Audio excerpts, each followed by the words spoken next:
Hey guys, it's me, it's JBG, here to answer your burning wrestling questions once more. Today's topic, should The Undertaker retire? Yes or no? We're going to get to that in a second. I've got my Dean Ambrose shirt on, I've got my other shirts in the back, I'm ready to go, so let's jump right into it. The Undertaker, Mark Calloway, one of the most recognizable and iconic wrestlers in all of WWE history, came into the WWE in 1990. You want to know what else came about in 1990? The Hubble Space Telescope. The first web server was created that paved the way for the internet, and for the first time in history, a hip-hop single was the #1 song on the Billboard charts. Do you remember what it was? Ice Ice Baby. You know that song that when it comes on the radio, you turn it up even though you don't want people to know that you turn it up to 11 when it comes on? Yeah, that's the one. So that's when he came in. He's been wrestling on and off ever since then. He's been battling through injuries. He's been in some of the most iconic matches in history. Hell in the Cells, that was all him. The Boiler Room Brawls, those were him. Buried Alive matches, those were him. He helped revive the Casket match, which was a match known as a coffin match when Dusty Rhodes did it in the 1970s. But he made those really popular during the Attitude Era, and he embodied the Attitude Era because of who he was, his persona as the dead man, and being able to rise from the grave after injuries. And then, of course, his Hell in the Cell match with Mick Foley as Mankind, when he threw Mankind off of the 16-foot high steel cage through the table, is probably one of the most replayed videos in all of wrestling history.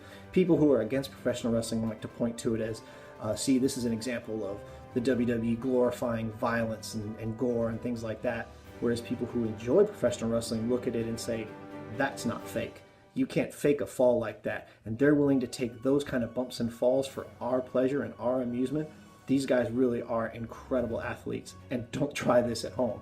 So when a guy has been involved in those kinds of things, he elevates himself to a certain kind of status. Now, unfortunately, he has been battling a number of injuries, the most significant of which is the current injury that he's been battling for a while. It's known as seasonal osteoporosis and onset Lyme disease. It's been something he's been going through with for a couple of years. Ric Flair suffers from it as well. Sting suffers from it as well. And there's really nothing we can do about it except send in our donations of just 25 cents a day, and maybe we can help battle this terrible, terrible affliction. But in addition to that, he has also suffered numerous injuries such as having shoulder surgery, having a hip replacement, which is one of the first signs that an athlete's time has come. He's had surgery on his hip as well. He's had the bones in his face broken, his orbital bone and his cheekbone. He's had a broken nose. He's had a broken ankle. His fingers are very arthritic and twisted. That's one of the reasons why he wears those MMA gloves. While he is an avid MMA practitioner to keep himself in shape, his fingers are so gnarled that he can't really make a natural fist anymore, so he wears those gloves so that he doesn't have to. And that story has been retold by several wrestlers in a lot of behind-the-scenes videos and things like that. But he's put his body through so much over the years that those kinds of things are inevitable, and the aging process is only accelerated in a business where you literally take hits for a living. You fall down, you get hit with chairs, and the things that The Undertaker has done has just aged him all the faster. His body is just held together by duct tape and Gorilla Glue and at this point. One of the reasons why he's stuck around so much, besides the fact that he's an incredible entertainer and such an iconic persona, is the way he's respected in the back.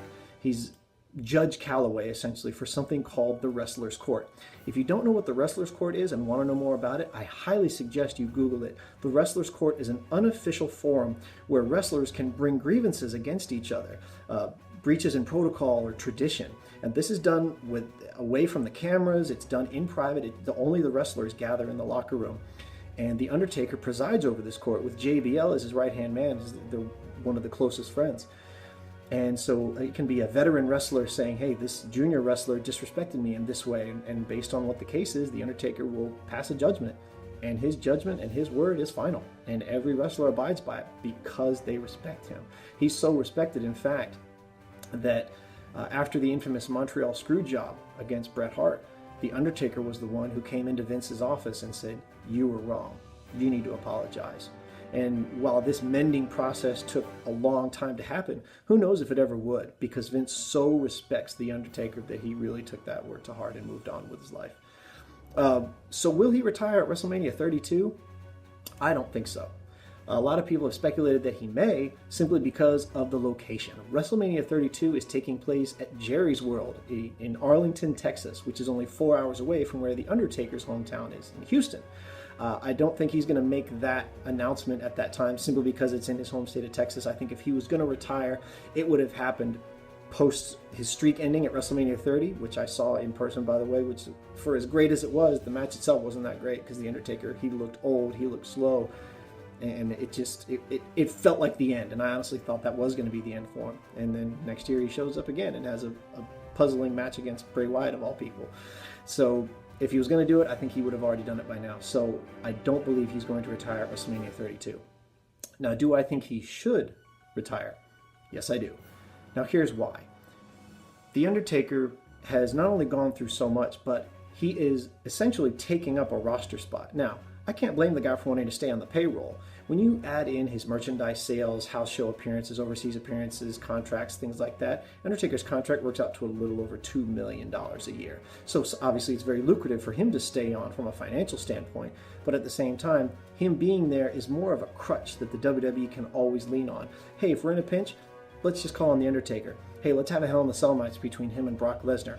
Hell in a Cell match takes a, pardon the pun, a hell of a lot out on your body. Can The Undertaker really put on an entertaining Hell in the Cell match that fans deserve? I don't know. We'll have to wait and see next month. But based on his last few matches, I just don't think... I think Lesnar's going to do most of the work. He's going to have to carry him through that. But I think what Lesnar does is he shows that his longevity proves that you can really do anything you set your mind to, as difficult as it may be for people to watch.